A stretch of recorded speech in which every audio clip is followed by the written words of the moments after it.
This is James Foley, reporting live from London, Ontario, where an unprecedented snowstorm has thrown the city into chaos.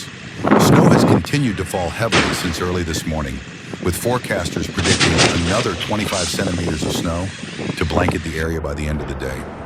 The snowpack has doubled overnight, leaving roads impassable, homes buried, and snowplow operators working nonstop since Tuesday. Homes in Ontario were buried under thick layers of snow, with escape routes completely blocked, leaving residents stranded in the cold and danger amid a fierce snowstorm.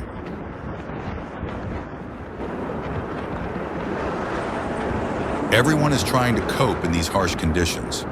The snow covers the streets of Ontario, blurring visibility and turning traffic into a disaster. Fatal accidents happen one after another in brutality, leaving behind a trail of pain amid the fierce snowstorm.